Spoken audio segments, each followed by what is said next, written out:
నమస్తే. కాంగ్రెస్ పార్టీ అధికారంలోకి వస్తే ధరణి బంగాళాఖాతంలో కలుపుతున్నది. దాని ప్లేస్లో కొత్తగా భూమాత నుండి పోర్టల్ని తీసుకొస్తున్నది. సో అన్నంత పని చేసింది, అధికారంలోకి వచ్చింది. ఇప్పుడు ధరణి మీద ఒక కమిటీని కూడా వేసింది. మాట్లాడదాం ఇదే అంశంపై.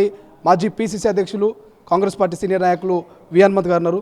సో హనుమంతరావు గారు, గతంలో కూడా గట్కేసర్ విషయంలో, ఒక ల్యాండ్ విషయంలో మీరు ఎన్నికల కంటే ముందు కూడా ఫైట్ చేసారు. ధరణి వల్ల అక్కడ చాలామంది బాధపడుతున్నారు, కబ్జాకు గురైందని. సో ఏం చెప్తారు? కమిటీ ఏర్పడింది, ఏం చేయబోతున్నారు? ఈ కమిటీకి ఏదైతే నేను గతంలో శ్రీనివాస్ రెడ్డి రెవెన్యూ మినిస్టర్కి ఇచ్చాను, అదే కాపీ ఇవాళ రేవంత్ రెడ్డి గారికి, రేవంత్ రెడ్డి కాపీ 5 మెంబర్లకు పంపిస్తాను. ఇంట్లో ఎంత న్యాయం ఉన్నదో మీరే చూడండి.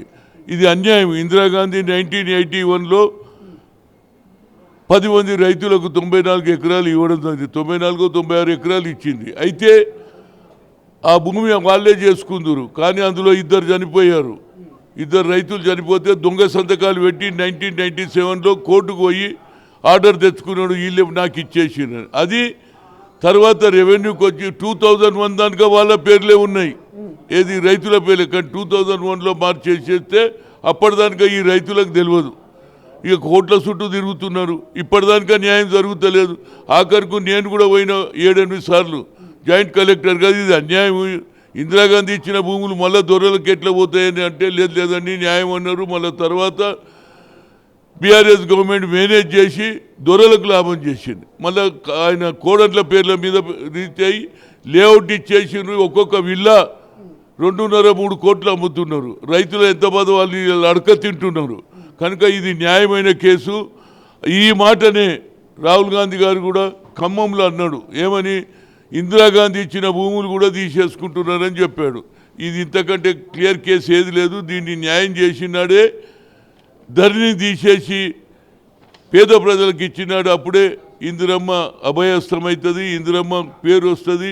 ఇందిరాగాంధీ ఇచ్చిన భూములు కూడా సాక్షాత్తు ఇందిరాగాంధీ రాహుల్ గాంధీ గారు కూడా చెప్పడం జరిగింది. దీన్ని న్యాయం చేయాలని ఇందులో ఉన్న 5 కమిటీ మెంబర్స్కు నేను ఈ లెటర్ ఇస్తున్నాను.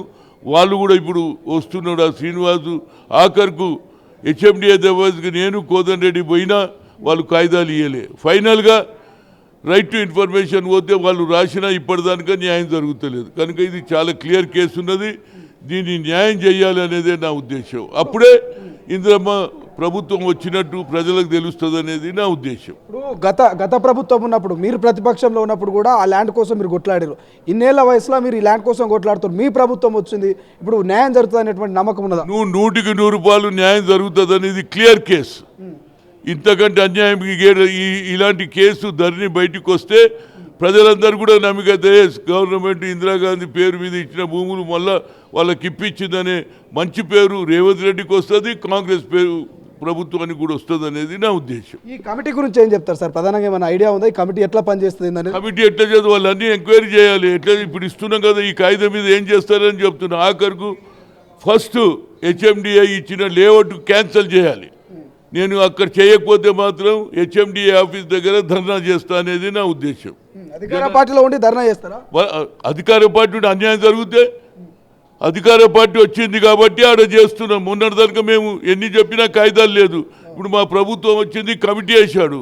కమిటీతో పాటు మొదలు ఫస్ట్ ప్రియారిటీ హెచ్ఎండిఏది క్యాన్సిల్ చేస్తే అప్పుడు న్యాయం జరుగుతుంది అనేది నా ఉద్దేశం.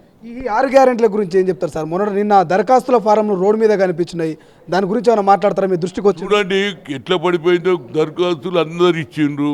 ఆ దరఖాస్తులు తప్పనిసరిగా న్యాయం చేస్తా అని మీటింగ్ కూడా పెట్టిండు. ఇమీడియట్గా నేను అందరికీ ఇస్తా అని చెప్తున్నాడు. ఒకటి తర్వాత ఒకటి మొదలు పెట్టాడు. పనులు జరుగుతూనే ఉంటే అపోజిషన్ వాళ్ళకి పని లేక ఏం జరగదు. మీరు గతంలో ఇచ్చిన వాగ్దానాలు ఒక్కటి పూర్తి, మేము రావడంతో నెల రోజుల లోపలనే అన్ని పని మొదలు పెట్టిండు రేవంత్ రెడ్డి, కాంగ్రెస్ ప్రభుత్వం. దానికి కూడా వాళ్ళకు భయపడమంటుందంటే 6 డిక్లరేషన్ అయితే బీఆర్ఎస్ తెర మెరుగు అవుతుంది అనేది వాళ్ళ ఉద్దేశం. దాని గురించే ఇలాంటి స్టేట్మెంట్లు ఇస్తున్నారు అనేది నా ఉద్దేశం. ఈ ముఖ్యమంత్రి రేవంత్ రెడ్డి గారు ప్రధానంగా 2 లక్షల రుణమాఫీ మీద, రైతు బంధు మీద కీలక నిర్ణయం తీసుకోబోతున్నట్టు తెలుస్తుంది. అయ్యే అవకాశం ఉందా త్వరలో రైతులకు రుణమాఫీ? తప్పనిసరిగా ఆయన మీటింగ్లు పెడుతుండు. ఆయన నిర్ణయం ఏదైనా పేదల పక్షాన ఉంటుంది. ఇందిరమ్మ అభయహస్తం అంటుండు. ఇందిరమ్మ ఆలోచనతోటే ఆయన పనిచేస్తాడనేది నా ఉద్దేశం.